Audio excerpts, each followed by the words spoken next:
Crypto में net loss के बाद भी 70% की पेनल्टी देनी पड़ जाएगी अगर आपको गवर्नमेंट का ये सेक्शन और रूल नहीं पता। बता दूं, ये गलती आप कभी मत करना, ये बहुत गलत रूल है, बहुत ध्यान से सुनना। ये बात ऑनलाइन बताई नहीं जाती, कोई बताता नहीं है। 4500 करोड़ के क्रिप्टो सीज किए हैं और गवर्नमेंट ने 880 करोड़ की ऐसी ट्रांजैक्शन पकड़ी है।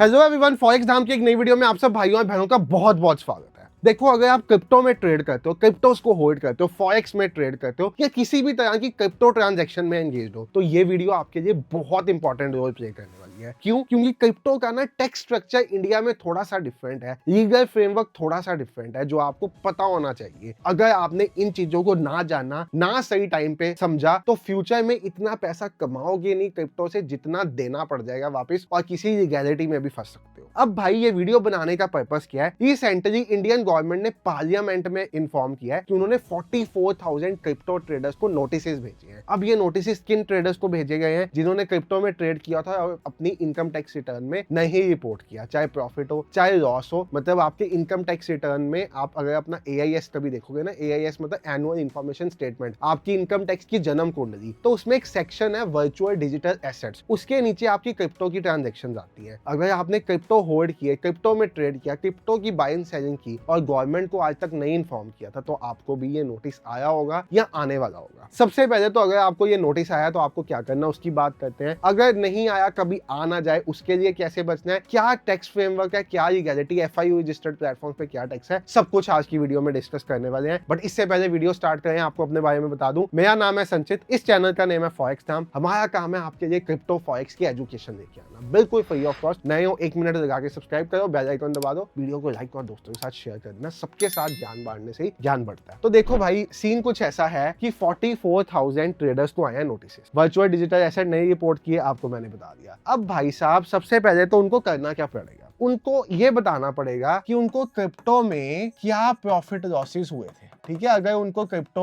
उन्होंने होल्ड की थी, क्रिप्टो सेल की थी, उनको क्या प्रॉफिट लॉसेस होंगे। दूसरी मेन चीज, उनको बताना पड़ेगा ये जो क्रिप्टो उन्होंने लिया था, इसका सोर्स ऑफ फंड्स क्या था, ये पैसा कहां से आया था। और सपोज किसी ने 10 लाख के बिटकॉइन लिए हो एक साल में और ITR भरता हो वो 5 लाख की, तो वो तो फंस गया ना भाई। यहाँ पे टैक्स फ्रेमवर्क में भी गवर्नमेंट ने फंसा दिया, लीगल फ्रेमवर्क में भी फंसा दिया। ये नोटिस आए किन लोगों को है? रिसेंटली आपने देखा है बाइनेंस FIU रजिस्टर हुआ है, यहाँ से सारी गेम स्टार्ट हुई है। पहले बाइनेंस इंडिया में कैसे चलता था? बाइनेंस पे लोग क्रिप्टो बाय भी करते थे, क्रिप्टो सेल भी करते थे। तब तक बाइनेंस इंडियन गवर्नमेंट को कोई इन्फॉर्मेशन नहीं दे रहा था। फिर बाइनेंस ने मिलाया इंडियन गवर्नमेंट के साथ हाथ, हेलो भाई, हम तो आपके भाई हैं। FIU रजिस्ट्रेशन कराई अपनी। FIU रजिस्ट्रेशन करा के बाइनेंस ने आपसे आपकी रीवेरिफिकेशन कराई पैन की, और आपका अगला पिछला सारा डाटा उठा के इनकम टैक्स अथॉरिटीज को दे दिया कि ये लो भाई, इस पर्सन के पैन पे इतने के क्रिप्टो बाय सेल हुए। अब ये जब डाटा दिया गया बाइनेंस या और भी कई प्लेटफॉर्म्स हैं, तो ये डाटा आ गया आपके VDA में। आपकी ना एक जन्म कुंडली होती है इनकम टैक्स की, जिसको कहते हैं AIS। अपने CA से कभी पूछना, AIS में एक VDA का बॉक्स होता है, उसके अंदर जो भी आपकी क्रिप्टोस की ट्रांजैक्शन हुई होती है वो लिखी होती है कि आपने क्रिप्टोस में कितनी बाइंग सेलिंग की। अब क्रिप्टो भी ना 2 तरह के होते हैं, लोग अक्सर कंफ्यूज कर जाते हैं। अगर आप सपोज क्रिप्टो के स्पॉट में ट्रेड कर रहे हो, स्पॉट क्रिप्टो, जैसे मैं सीधा बिटकॉइन को बाय सेल कर रहा हूं, तो ये क्रिप्टो के अंदर काउंट होगी। अगर मैं स्टेबल कॉइन जैसे कि USDT की बाइंग सेलिंग कर रहा हूँ, ये क्रिप्टो के अंदर काउंट होंगे। और अगर मैं FIU रजिस्टर्ड प्लेटफॉर्म जैसे डेल्टा पे ऑप्शंस या फ्यूचर्स में ट्रेड करता हूँ, तो उसकी टैक्सेबिलिटी वैसे ही होगी जैसे इंडियन मार्केट की ऑप्शंस फ्यूचर्स की होती है। अब यहाँ पे गवर्नमेंट की प्रोविजन क्या कहती है, ध्यान से सुनो। नोटिस इस चीज के लिए आए हैं। इनकम टैक्स का सेक्शन है 115 BBH। ये बात सुन के आपको बहुत हैरानी होगी, क्रिप्टो पे गवर्नमेंट प्रॉपर वैसे फ्रेमवर्क नहीं लेके आई हुई आज तक, बट एक सेक्शन बनाया हुआ है, सेक्शन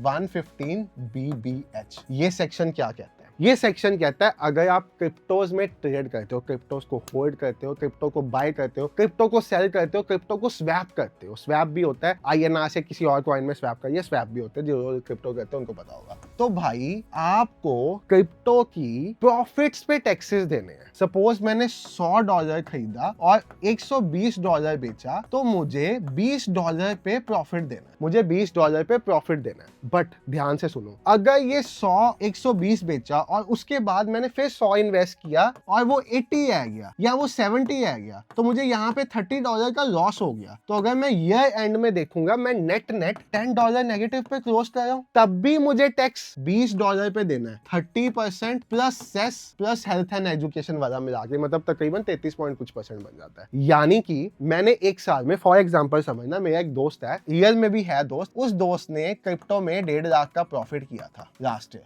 ठीक है, क्रिप्टो में 1.5 लाख का प्रॉफिट किया था उसने। ईयर एंड होते होते क्रिप्टो में 2 लाख का लॉस कर दिया। ये प्रॉफिट, ये लॉस, नेट साल में 50,000 रुपए नेगेटिव था। अब उस भाई साहब को लगा, ये क्रिप्टो स्पॉट की बात कर रहा हूं मैं, फ्यूचर्स ऑप्शंस की नहीं, उस भाई साहब को लगा कि मुझे तो टैक्स देने की नीड ही नहीं है। बट उसको पता ही नहीं था section 115 BBH of income tax act उसके गले पे तलवार रख के बैठा है। वो क्या कहता है, उसको इस प्रॉफिट पे 30% प्लस सेस प्लस टैक्स देना है। ठीक है, प्लस जब भी उसने ये क्रिप्टो बेचे होंगे तो गवर्नमेंट ने 1% का TDS भी दिया होगा, प्लेटफॉर्म नहीं दे दिया होगा, tax deducted at source. Suppose उसने 10 लाख के क्रिप्टो बेचे, तो 10 लाख का 1% यानी कि 10,000 रुपए उसी टाइम प्लेटफॉर्म ने काट के डिपार्टमेंट को जमा करा दी होंगे। और कई प्लेटफॉर्म्स तो जमा भी नहीं करा रहे, खुद ही खा जा रहे हैं, वो भी स्कैम चल रहा है इंडिया में, उसके ऊपर भी गवर्नमेंट स्ट्रिक्ट हुई है। तो यहाँ पे 1% का TDS लग गया। अब क्रिप्टो स्पॉट आप कई FIU रजिस्टर्ड एक्सचेंजेस में भी कर सकते हो, बाइनेंस पे होता है, CoinDCX पे होता है, कईयों पे होता है स्पॉट क्रिप्टो। तो भाई यहाँ पे 1% का TDS भी पड़ा, 30,000 का टैक्स भी पड़ा।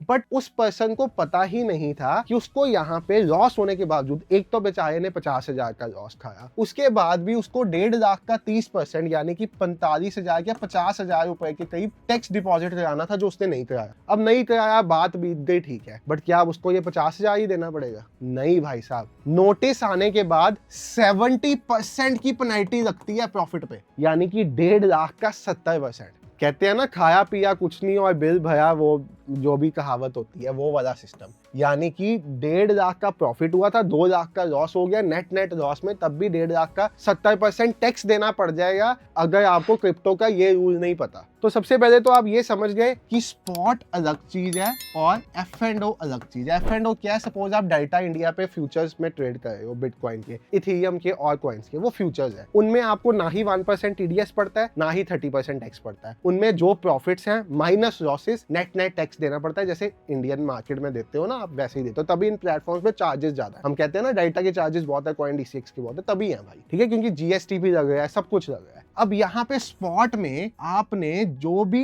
क्रिप्टो बेचे, बेसिकली स्पॉट क्या कहता है, जितना क्रिप्टो बेचा आपने, उसमें से सिर्फ कॉस्ट ऑफ एक्विजिशन लेस होगा। सपोज आपने वो 100 में खरीदा था और 150 में बेचा, तो नेट 50 पे आपको टैक्स देना पड़ेगा और इसमें ट्रांजैक्शन चार्जेस भी माइनस नहीं होंगे। और ये तो प्रॉफिट हुआ, अगर कल को लॉस भी हो गया तो वो सेट ऑफ भी नहीं होगा। सपोज बाद में मुझे 70 का लॉस हो गया, तो ये नहीं है कि मुझे टैक्स नहीं देना, टैक्स तब भी इस 50 पे देना ही देना। ये बहुत गलत रूल है, जो क्रिप्टो को बहुत मतलब क्रिप्टो ट्रेडर्स को बहुत डिमोटिवेट कर रहा है इंडिया में। बट जो है और आपको ये पता होना चाहिए, रहते समय दे दो 30% का टैक्स, नहीं तो बाद में 70% का टैक्स देगी गवर्नमेंट, और नोटिस भेज के परेशान भी करेगी। अब भाई ये 44,000 क्रिप्टो ट्रेडर्स को नोटिस आया। इन्होंने बेसिकली क्या किया, मैं बता दूं, ये गलती आप कभी मत करना। बाइनेंस पे वॉलेट बना के उस वॉलेट को क्रिप्टो के लिए यूज किया। सपोज आप फॉरेक्स में ट्रेड कर, मैं ही आपको बार बार बताता हूं कि अपने फॉरेक्स ब्रोकर को ना हमेशा डिपॉजिट विड्रॉल USDT के थ्रू करो, USDT के थ्रू डिपॉजिट करो, USDT के थ्रू विड्रॉल करो, क्योंकि उसके साथ आप लीगली ट्रेड कर सकते हो। क्रिप्टो इंडिया में